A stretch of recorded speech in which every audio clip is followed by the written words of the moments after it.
یعنی بائبل میں لکھا ہے کہ آدم جو تھا، انسان جو تھا، وہ خدا کی صورت اور شبیہ پر بنایا گیا تھا۔ جیسا آدم تھا، یعنی ویسی صورت، ویسی ہی شبیہ خدا نے بنائی اور اس کو آدم کے پاس لے گئے۔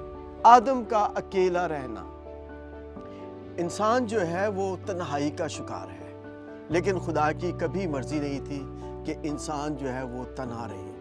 اس لیے خدا نے کہا تھا کہ آدم کا اکیلا رہنا اچھا نہیں۔ تنہائی جو ہے وہ زندگی کو تباہ کر دیتی ہے۔ تنہائی جو ہے انسان کو موت کا لقمہ بنا دیتی ہے۔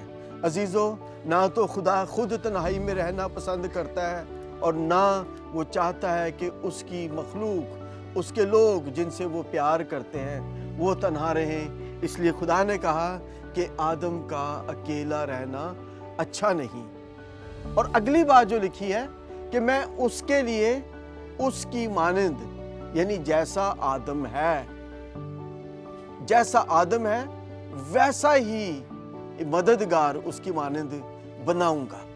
اب بائبل مقدس میں جو لفظ ہوا کے لیے یا عورت کے لیے استعمال ہوا ہے، مددگار استعمال ہوا ہے، کہ وہ مرد کی، عورت جو ہے وہ مرد کی مددگار ہے، اس کی ہیلپر ہے۔ اور آگے ہم اس سارے پروسیس کو پڑھتے ہیں کہ خدا نے آدم پر ایک گہری نیند بھیجی اور اس کی پسلی میں سے ایک پسلی کو نکال کر اس کے پاس لے کر آیا۔ اس پر آگے بات کریں گے، لیکن بات یہ میں کرنا چاہتا ہوں کہ خدا نے عورت کو مرد کے سر سے نہیں بنایا۔ اس لیے نہیں بنایا کہ وہ مرد کے سر پر چڑھی رہے، اس کے اوپر حکومت کرے۔ وہ اس کی مددگار ہے، اس کے سر سے نہیں بنایا۔ اور نہ ہی خدا نے عورت کو مرد کے پاؤں سے بنایا کہ وہ مرد کے پاؤں کی جوتی رہے۔ کئی دفعہ ہمارے معاشرے میں، جس ماحول میں ہم پرورش کر رہے ہیں، پا رہے ہیں، جس ماحول میں ہم رہ رہے ہیں، لوگ یہ سمجھتے ہیں کہ عورت جو ہے وہ پاؤں کی جوتی کے برابر ہے۔ بائبل مقدس ایسی کوئی بھی اجازت نہیں دیتی۔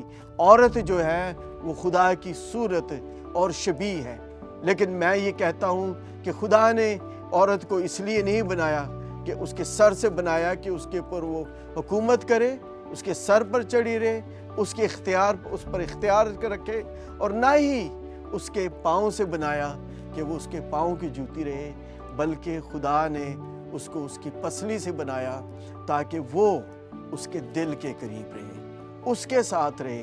مددگار جو ہوتا ہے وہ ساتھ چلتا ہے، اور وہ عورت کو اس لیے بنایا کہ وہ اس کی مددگار رہے۔ تو عزیزو، اس پر آگے بھی بڑھیں گے، لیکن میں آگے تھوڑا سا اور دیکھتے ہیں کہ یہاں پر لکھا ہے کہ خدا نے آدم کو مٹی سے بنایا، اور وہ ساری چیزیں جب ہم پڑھتے ہیں تو جب وہ اس نے عورت کو بنا لیا، اس کی پسلی سے نکالا، تو آدم نے اس کو دیکھا تو بے اختیار وہ چلا اٹھا کہ یہ تو میری ہڈیوں میں سے ہڈی، اس کی پسلی میں سے نکالی گئی تھی، اور میرے گوشت میں سے گوشت ہے، اس لیے وہ ناری کہلائے گی، اس لیے کہ وہ مرد سے نکالی گئی ہے۔ خدا نے تخلیق میں آدم اور ہوا کو پیدا کیا، اور ہوا جو ہے وہ خدا کی صورت اور شبیہ پر ہے۔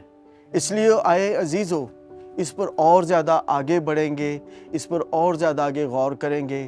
آئیے تھوڑا سا آگے چلتے ہیں اگلی منزل کی طرف، اور اس پر آگے خدا کے کلام پر غور کریں گے۔